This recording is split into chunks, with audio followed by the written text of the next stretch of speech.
Welcome to Real Talk, Real Advice and Real Difference. I'm your host, Nathan Najib, and in this podcast we bring you conversations from leading experts with experience, stories and advice to help you become a better person, a better agent, and help the community and the industry for the better. It is with my greatest pleasure to bring to you today David Graham, the founder of Professio. He's a coach on leadership. Their mission at Professio is to rehumanize life and leadership, to empower individuals and organizations to discover and achieve their purpose. Please help me welcome David Graham. Oh, Dave, thank you very much for your time. My pleasure. Appreciate you making yourself available to spend some time with us. Just a wee introduction. I had the privilege to meet David Graham and his lovely wife and the beautiful kids when they just recently purchased their beautiful home from our company. I think the best way to find who is a great leader is to look into his or her personal life and family life, because I truly believe leadership begins every morning in the mirror. If you keep that guy or girl between the rails, if you get that guy and girl straightened out, everything else pretty much follows. I've been always fascinated and attracted to people who have got themselves right and is a living proof of a great family life, personal life, business life, and the ones who have got their mental, emotional, physical, and spiritual lives right. It's been a pleasure serving you first and then getting to know you and your beautiful family. Dave, please, if you would, tell us a little bit more about yourself and your company. About myself. Well, I'm in my mid-50s now. I've life, as for all of us, it's a long journey with lots of ups and downs. I find the downs have been where the most of the learning curves have been. And one of the major experiences with me was I was just a young fellow. We lived near a graveyard, and one day I went down there and there was a fresh grave. And I looked at the fresh grave, and a photo of it was about a boy of my age, which was at that time was about 10. And at that time, that was crushing, because what I worked out, the natural conclusion was that life is nothing more than death, you know. Wow. That at the end, you end up in the ground with dirt thrown in your face. And it's not a great philosophy to live by, but it started me on a road that led me to coming to the end of myself. And I think that was where the real turning point began for me. Well, I appreciate that. Just talking about, obviously, what you do, you are in training courageous leaders. Yes. There was a research done. I read someplace, don't quote me where, but it said that 7 out of 8 people in the workforce go home every day feeling that they work for a company that doesn't care about them. You broke up there. Sorry, Nathan. What was that? 7 out of 8 people in the workforce? Feeling that they go home or they work for a company that doesn't care about them. Now, these are our mothers, our fathers, our brothers, our sisters, our sons and daughters, right? Now, these precious people that we brought into the world, 88% of chance that they are working for an organization that doesn't care for them. Like many symptoms of that we are seeing is broken families, broken marriages, broken lives are the result of sending people home each day with the sense that they work for an organization that doesn't care. Hence our conversation today with David Graham. Thank you very much. And I know you will go as a company as a leader or a company, that somebody that founded a company, a founder, is to train people to create environments where everybody matters. Yeah. I know, Dave, your company's mission is to rehumanize life and leadership, to empower individuals and organizations to discover and achieve their purpose, which I love. Now we'll come down to questions in a minute, because I got a whole lot of things I want to know, Dave. Now, unfortunately, we live in the world of capitalism. We see people as objects for our success. That old industrialist mentality is still around. Whomever owns the factory can just put people there, and we would just replace them if they are slowing down the assembly line. There's a lot of old school mentalities still around from 80s, late 80s, early 90s who think that businesses still work that way, the way the industrialists work. Now, please, if you would, Dave, what do you mean by rehumanize life and leadership? Good question.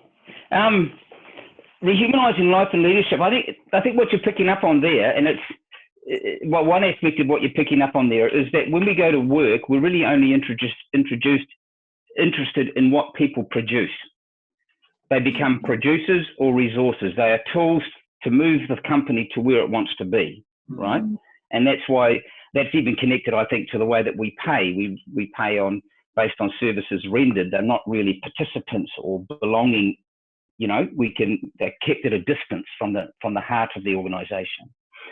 And what we're saying is that all organizations and everybody, right at the end, everything that we actually do as people comes back to both how we view what it is to be a human, and it actually comes back to serving the people anyway. It's just which people.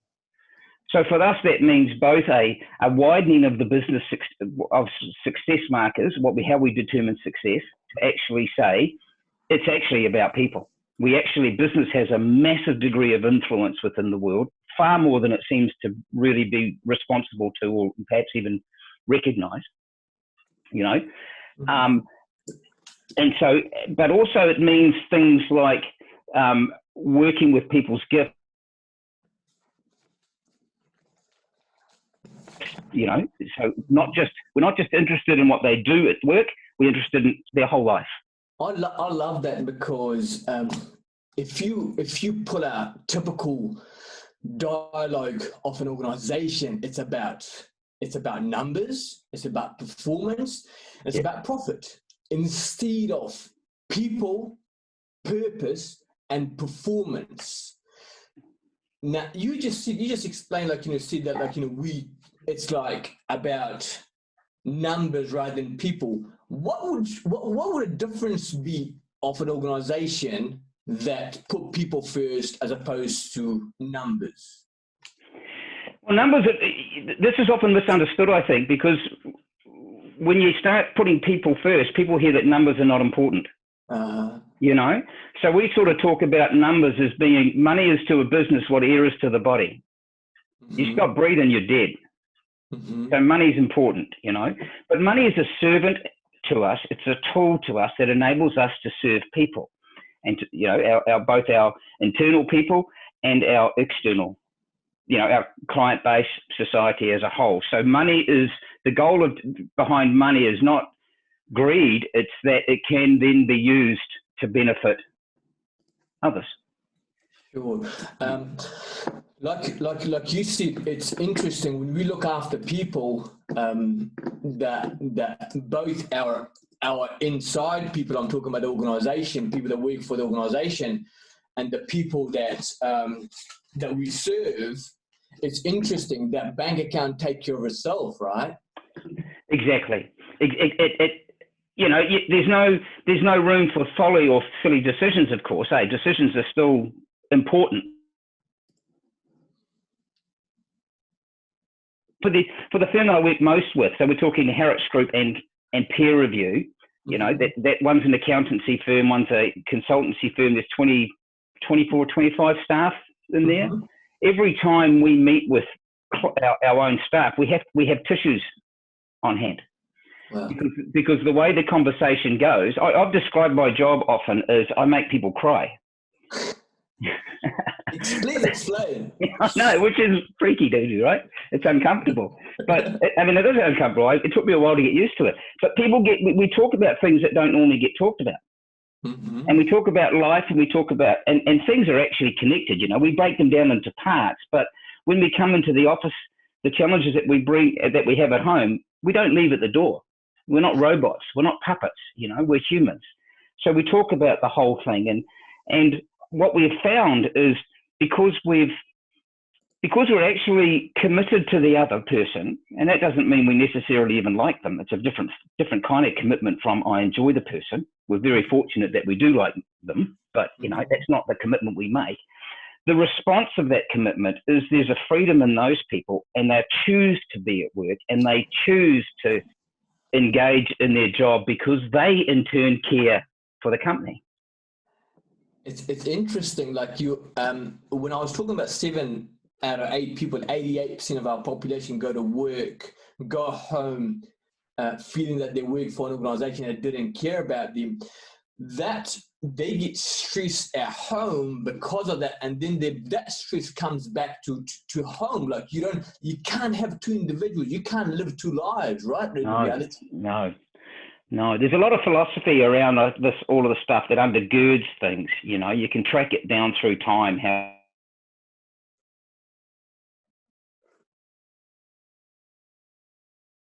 our leadership's true, but there's an echo there anyway of that old split between, you know, my professional self and my personal self. Yeah, I'm a professional. I put on a cap when I'm at work. I take it off. I put on another one when I'm at home. We're not the same people. It just does not work like that, right? The person, it's you, same person. If you got issues, they interject, if you will, right? Exactly. We sort of look at it and go, that for us to live well as people, we need to be, you know, there's a being aspect. So we need to formulate our identity. We need to know who we are, right? We need to belong. So we need community around us. And I mean by the community, I'm talking about a group of people that knows us, and then when we're not around, misses us, you know? Wow. And then the third thing is doing, that we need to engage in work that's both meaningful and profitable. Profitable in a larger sense than financial, just profitable to all things, you know? And it's those 3 things that we seek to hold together for people. Sorry? It was meaningful, it was doing, and the third thing? It was being, identity, it was belonging, community, and doing. Sure. There's a contribution, there's a reason I do. I can see the point of my job. It might only be a little job, but it builds it's part of a bigger picture. Sure. There was a thing came to mind, a little story. I'm going to try and say it as good as I can. I can never say it as well as the guy I heard it from, but he was saying he comes home from busy day at work, and his little boy says, "Hey, Dad, you promised us we're going to go fishing." And then the dad is obviously busy with work. Dad says, "Wait, I'll come back. Here's a drawing of a house. Put this together." He rips it and gives it to the little kid, 5, 6 years old. He put this together. By the time I come back, as soon as you put it together, we go out fishing. The little boy gets busy real quick trying to put the house together. There's a picture of the man at the front, at the other side of the piece of paper. So he's trying to put the man together. And then 5 minutes later, he calls his father. He says, "Father, come here, Dad. It's all finished."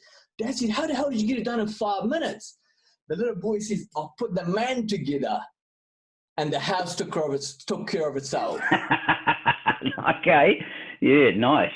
Right? So yeah, it does. It's about... Yeah, you go.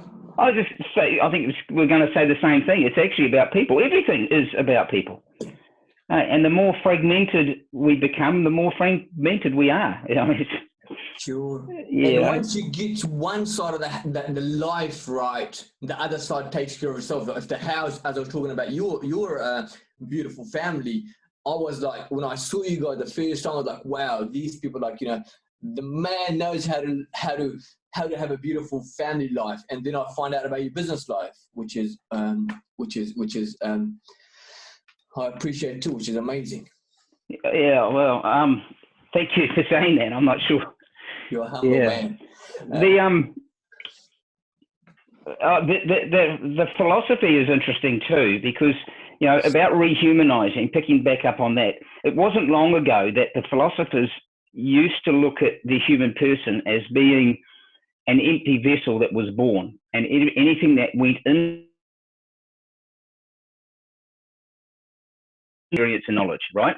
Mm-hmm. Right, and that shaped leadership, because the down the channel of time, that means a leader looks at people as not having anything. In good leadership, I've got to tell you what to do because I know more than you. I'm the boss. I know your job. I know more than you. I will tell you what to do. But it fosters a suspicious attitude of people. There's not a positivity about human person. But contemporary and more and historic, but beyond that time, there's a higher view of what it is to be human. You know, we're wired. We're moving. One of the shifts that we see is, you know, we used to approach life as about, we're brains on sticks. Here's some information and you'll make it work. You know, now we work out that people are people of desire. The question, what do you want, is really important. Right. And that leadership changes because it becomes about you. What is it you want? What do you want your business to look like? Sure. Hey, you talk about, if you would please tell us more about what you mean by to be human is to intrinsically have the capacity for a deep knowing that when engaged with, produce and increase awareness, clarity, courage, and accuracy essential to enhance performance and fulfillment. Yeah. Yes. Well, it takes time, and I think that's part of the issue, that we're always in such a hurry, you know, and there's the important and the urgent here. The important is, I think, that people are, right at our core, we are people of desire, you know. We want something. And when we help people discover what they want, that creates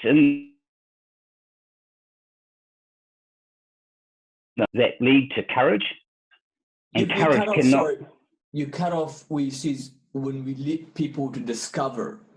When we help people discover what they really want, and that's not as simple as just saying, what do you want, and accepting the answer. Most of us don't know what we want. It takes a bit of a conversation, you know, because when you challenge what people want, people often go, well, actually, I don't really want that, you know, and then you got to go again. But you sharpen the pencil over time. And when people want, their desire increases. Right? Their desire to learn increases, their desire to have action increases.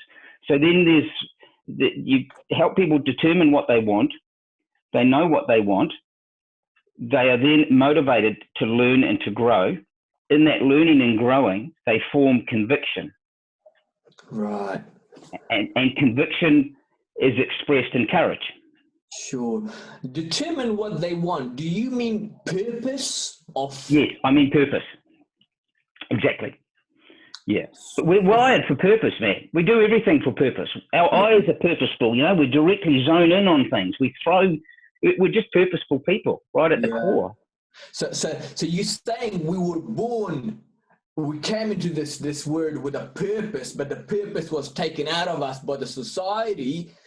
Now we got to work at finding out what our purpose is. Like, you found your purpose. I know what my purpose is. And every single individual should be able to, if they dig deep enough, should be able to find their purpose. Oh, absolutely. Absolutely. Yeah. And then walking into it's a little bit different. That's what we sort of help people do, you know, is not just see the purpose, but actually develop the skill base required and the convictions to walk into it. But yes, purpose is deeply within us.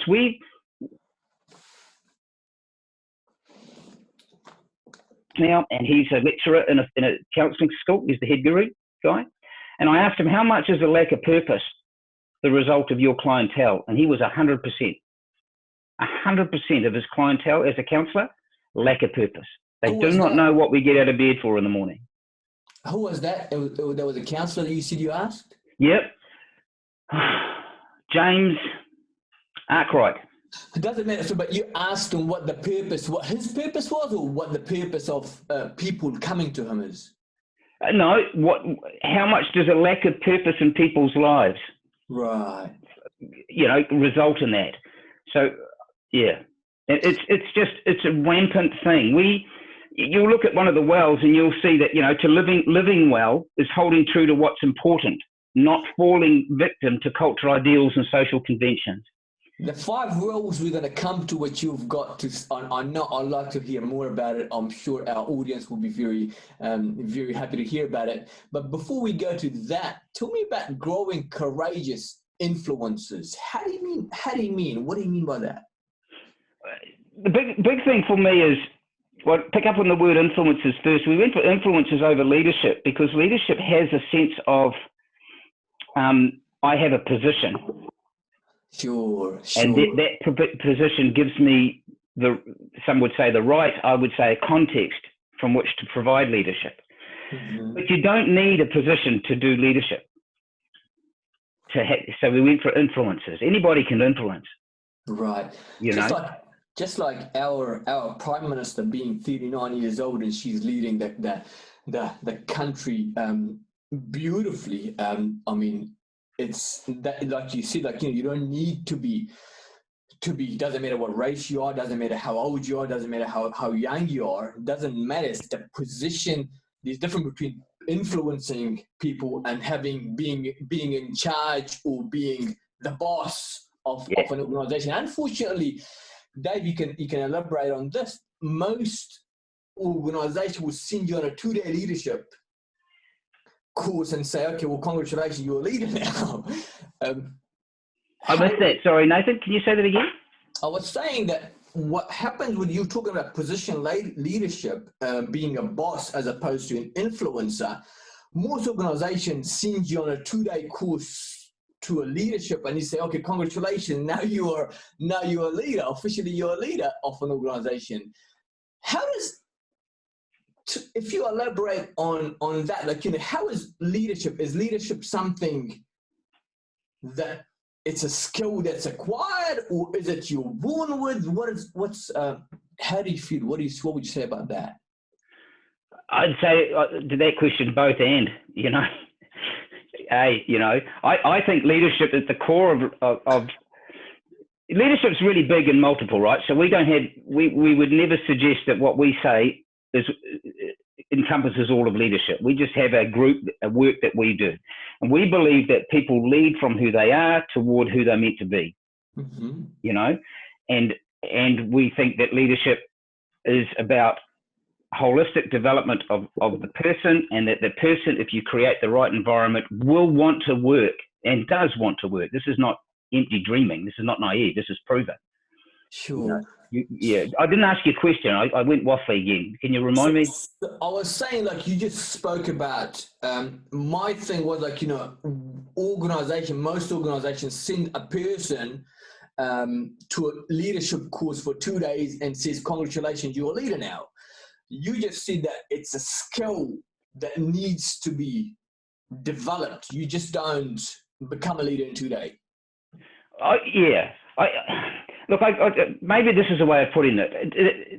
Leadership is a skill base, but I think the skill base got to sit on a different idea of the whole thing again, about being human, for example, right? So we're training a bunch of coaches now to coach through this 5 wells.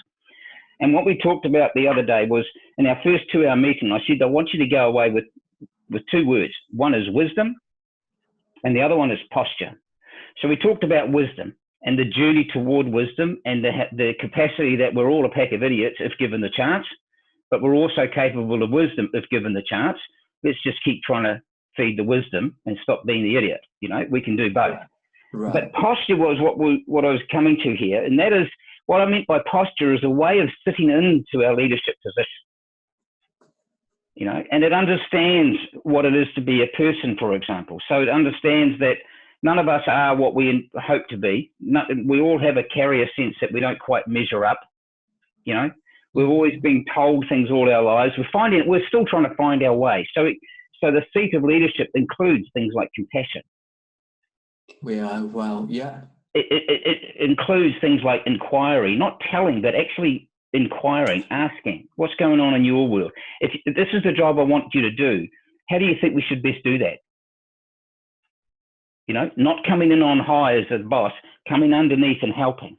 Right. Does that answer? Does that?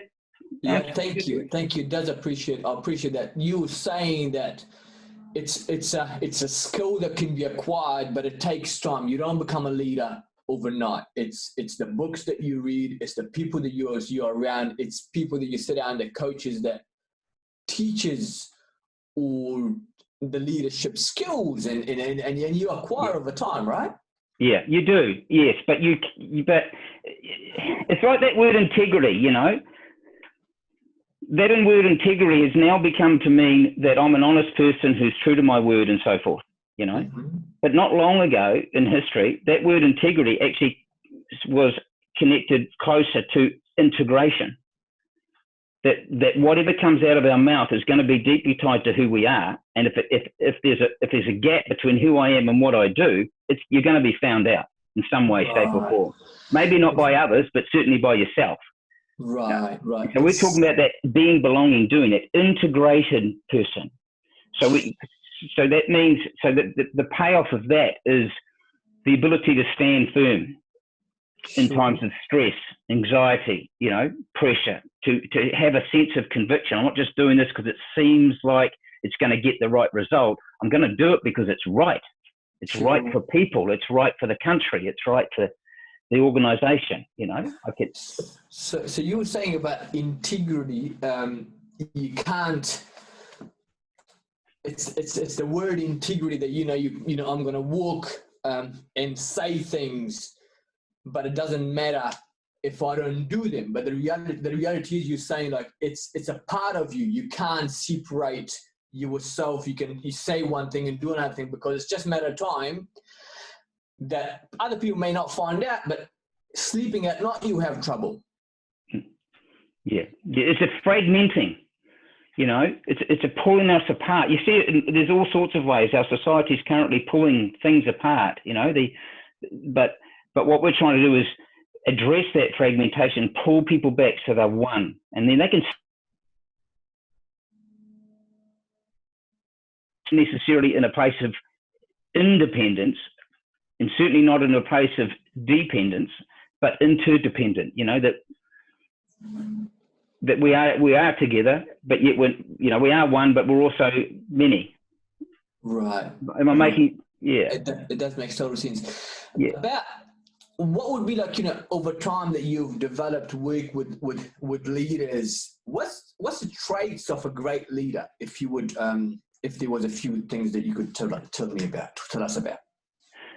Well, I'm really privileged, to be the guys that I've been working with. I think humility is the biggest one. Humility, wow, absolutely. Yeah, sure. the biggest one. Let me double click on the humility. How do you mean? What is humility? Let's double click on that, if you would. Double click on that humility. Well,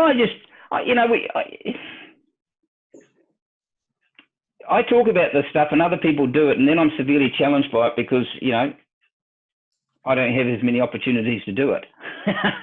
But these guys, you talk about every time you go into a conversation with somebody, you honor them as a human being.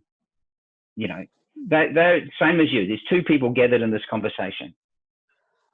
Now, I'll talk about humility, and you can go back into it. But humility, when I sit down with you and I see how attentive you are, you can get that. You can feel that humility. Now, nobody stands an arrogant person, right? Well, I think I was getting to humility. I mean, I might have waffled a bit, but but humility comes from, I think it honestly comes from looking at another human being and go, this person, there's a dignity about them is one way, teach me something that I would otherwise not know. So it sits you in a posture. That's that posture again of actually really interested. I really want. So you start to ask questions when you're interested. I think that's humility. But I've got that guy that works down south, Brendan Herricks is his name. Mm-hmm. You know, no, he can apologise to his staff for his cock-ups and his mistakes and all of that without any difficulty. He will take responsibility for anything that he's ever done wrong. That's a degree of humility. It's courageous to do that, you know, and people know. That's a beautiful thing. Yeah, I have to say, one of my mentors, good friend now, he's allowed us, we give us the opportunity to join into his team. He does daily conferences with his team, right? As a leader, he's got 100 officers. John McGrath, he actually was in our first podcast. And you can feel the guy, how humble the man is, how giving he is, how he's got this huge organization. But he always says that, I know it's got my name on the door, but it's because of the thousands of people that we have, or 1,000 people, 100 officers, is because we're doing what we're doing. So he always puts other people first, and he listens, he's attentive. Yeah. This guy sounds very much the same. Like he's always running late because he's always given the extra 5 or 10 minutes to the person he's in a conversation with, you know? Wow. I look forward to meeting Brandon. You will be meeting it, yeah. Sure. You did say integrity, the traits of the great leader. You did talk about integrity, talk about humility, a purpose. I sound like a person from down south now talking about Brandon. Purpose, a vision, a mission, a set of values, a purpose of the leader. What would you say about that? Like, you know, as a good trait of an amazing leader, purpose or vision. Purpose?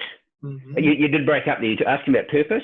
Yeah. Yeah, I think our world is, even biologically, like I was alluding to before, we are just built for purpose. There's an experiment, if you YouTube it, I think it's called the gorilla experiment. And they get a bunch of people in a room throwing a basketball around, and the goal is to count the basketball. So while they're counting the basketball, this big ape comes bouncing around in the middle of them, while they're still bouncing the ball, right? And they don't see, and less, more than 50% of the people, when asked, did you see the gorilla? Say, I didn't see the gorilla. Oh, wow. They're so focused on counting the ball because that's their task. That's what, we're just like that. When we get a purpose, we get focused.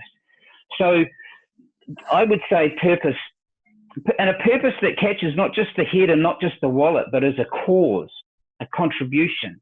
The purpose can't be just money in your bank account, right? That can't be a purpose. No, that's not a purpose. Yeah. Yeah. They reckon even the research that I'm familiar with on that would suggest once you can pay your bills and you're not under stress financially, more money doesn't really help you much. 100%, yes. It doesn't get people excited. Yeah. A purpose must be, what would you call a purpose? Can you give us a couple of examples of purpose of an organization that wants to do something that's beyond just making money? Well, yes, the group that I work with down there in the consultancy arm, they always engage with the heart of the person that they're working with. So they don't go in and just come up with a solution. And it's always, and I mean always, to serve the community. Every time. They don't just want money for themselves. It takes time to get there. But if you work at it, there's always a sense, we know in our bones that it's more blessed to give than receive. We feel good about life when we're giving something, 100%. So there is a servanthood there that we're wired in. That's another posture. 100%. There was a research done, Dave. You'd be interested to know this. You probably already know. You might already know it. There was somebody that bought coffee for themselves and had the coffee, and somebody that bought a coffee for themselves and bought a coffee for somebody else that he didn't know, or the person behind them or whatever. They said there was research done. The guy that bought a coffee for himself, he feel good about himself or feel a little bit better. The guy that bought a coffee for himself and the guy behind him, He feel good about what he did. The guy that he gave coffee to feel good, feel amazing. And then the person or the people that was watching, they feel amazing. They feel amazing as well. Yeah. It's funny, isn't it? Yeah. Yeah. 100%. And it's motivating. It's not, yeah, it's helpful. Yeah. Yeah. Talking about humility, I like to bring this thing up. Like I talk about Jacinda Ardern, who was our 39-year-old prime minister. Her humility, and how compassionate she is, how empathetic she is, and how she delivers something, and then you compare that to the American president. If you would elaborate on that, please, just a little bit. What's your thoughts about these two and why? Sorry, and why? What's the difference in the difference that they made in people's lives, obviously? What's your thoughts about those two differences, like chalk and cheese? Yeah, they are chalk and cheese, aren't they? Yeah. I don't know. I mean, we're so different country, aren't we? And yeah, I would hate to be the leader of the US. That is like 50 different countries coming under one president who's got limited powers in all sorts of ways. Yeah. You know, but the person who's leading, I don't want to go into politics either, right? But what I'm saying, like, the person that's leading an organization, a company, if that person is arrogant, it's just gonna, it devalues everybody else, and everybody else don't put as much. Yeah. Yeah, it's isolating, isn't it? It's hurtful. It's power mongering. It's bullying, really. It's bullying, right? Isn't it? And I would say again, I think it could go back. Sorry, I think it could go back again. You know, Trump doesn't show a relational skill base with people. He's a very task orientated. Let's get it done. You know, he's got a grounded view that business is competitive, that it's combative. You've got to be tough. You've got to be staunch. The older mentality. The older mentality, yeah. But the scale of it might mean it's more important. You know, we're very, very small. Yeah. Yeah. But it used to be like that, okay, step on people. Let's to do well in business, you got to step on people. But that is not how it works anymore, because thankfully the social media has brought us all together, and if we're doing something wrong, everybody's going to find out. So that's another thing that we know, the reason hopefully people will learn to lead with purpose and with humility. And yeah. I do I've got a few tools on that storyboard that you'll see. Mm-hmm. That is over their lives, and looking, you know, what stories are meaningful for them, what was meaningful for them, what was life-giving in those stories, what did they hate. It just shapes and it shows you where your strengths are and where your loves are, where you're passionate about it, you know. It takes like half a day to do it well. Mm-hmm. But again, you've always got to have the box of tissues around, because you get, you know, because the kind of knowing that you get is not just a head knowing, it's here. It's a heart. I know it because I know it. This is who I am. You name it, you know, and there's a conviction and stuff and the way people go. Yeah. It's just, we're always in too much of a hurry. And it takes time. Is that what you're saying? Takes time to have, obviously make a difference out there, but doing things with purpose, doing it the right way. It takes time to get the clarity, you know, but the payoff is that you're accurate and you're intentional and you're motivated. You know what you need to do. So the payoff is very, very large. So that's you coaching somebody to find the clarity, and it takes time. Is that what you're saying? Yes. Yeah. Sure. You talk about 5 wills, which I'm excited to hear about. What is 5 wills? If you could give that, let us know a little bit more about the 5 wills of leadership. The 5 wills of leadership is a holistic thrust of being human again. So it's saying a lot of things. It's pretty hard to sum up, but it's talking again about that identity, and we call that naming. You know, all of us across all religions, across all the philosophies of time, across culture and time, am I? Who am I? Why am I? And what am I supposed to be doing? You know? So you're getting into that, because once we capture that sort of stuff, if we don't capture that sort of stuff, we're always wobbly.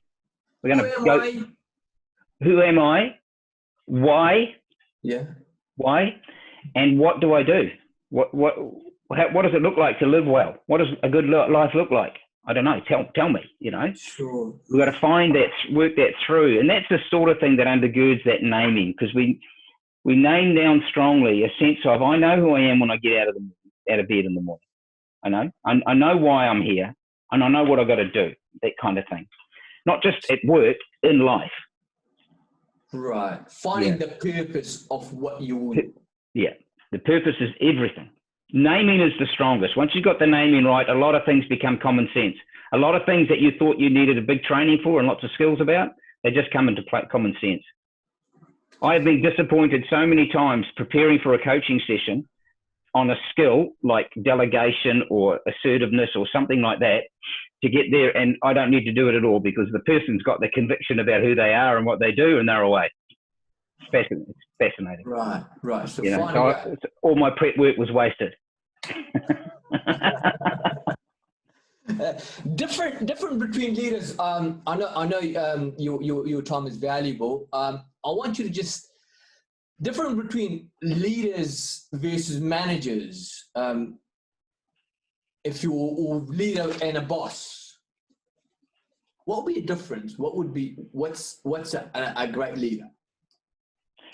I think again today, I don't think you can management for me. There's different meanings of these words we find, you know, different people have picked up on different today and keeping the organisation on path. You know, they don't necessarily deal with the bigger questions, the horizon questions of where are we going as a firm. They're informed on that stuff, but they've still got to lead because they've still got to work with people. They've still got to influence people, you know, whereas a person who holds a leadership responsibility spends way more time looking at the horizon, planning and working on culture and environment and these kinds of things. So leadership is, you cannot manage people. Everybody rather be led, guided than regulated, coached than rolled, influenced rather than supervised. Yeah. Empowered as opposed to called to conform. Sure. Yeah. Sure. But there's no, I don't think you can deny that certain people, certain businesses, it depends on who your clients are and staff are. You know, sometimes you've just got to, you know, like we talk about leadership as being on behalf of another and for the benefit of another. And sometimes people just don't know. And so they need to be, their empowerment starts back at basic training or basic forming disciplines that help them, you know? Right. Yeah. One thing I would say, you mentioned the word boss. That's an interesting one because I think we've come a long way, you know, we're now already, but it's getting bigger and bigger. The gap is the most educated population we've ever had. Amazing. Yeah. So before when leadership used to be based, as I said earlier, on I know more than you know, so therefore I'll tell you what to do. That's just not going to work. It doesn't work now, and it's not going to work in the future because you've got highly educated people that can look at you and say, stuff you, mate. Right, yeah. And also it's like you can find a job easy, like anybody can find a job. Now, back then you used to educate, go to college, get a job, and that was the rest for the rest of your life. That was your job, right? Say again, sorry, Nathan, say again. I was saying that also people can change job if they don't like the way you lead, or if you're a boss rather than a leader, they will just change, work for somebody else who's actually empowering them, right? Or helping them do better. Exactly. And yeah, exactly. They can. The world's their oyster today. You can be anywhere, working from anywhere in a lot of these jobs. So you mistreat somebody, you think you're going to take the high ground and exercise a form of authority that's domineering. It's not going to work for you. Not well. It's going to be very costly. You know, do your costs around what it costs to hire another staff member. I'm so pleased because I know the industrialists, used to be, okay, well, that's okay, I own the factory, so it's all right. I can just replace them just like this. Yes. That is not the case anymore, thankfully. Yeah. Exactly. And I think also too, we've got the generation that are coming through university now, and they're probably well out of it too. A lot of them is they've been brought up on, your life can be anything. The millennials, we hear a lot of criticism about them.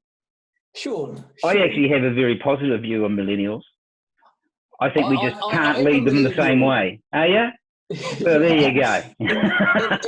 And I really do believe that our generation, Dave, they want to work for some place, just like myself, just our company, the reason we opened, like my mission in life is to help people do more than what they think they're capable of doing.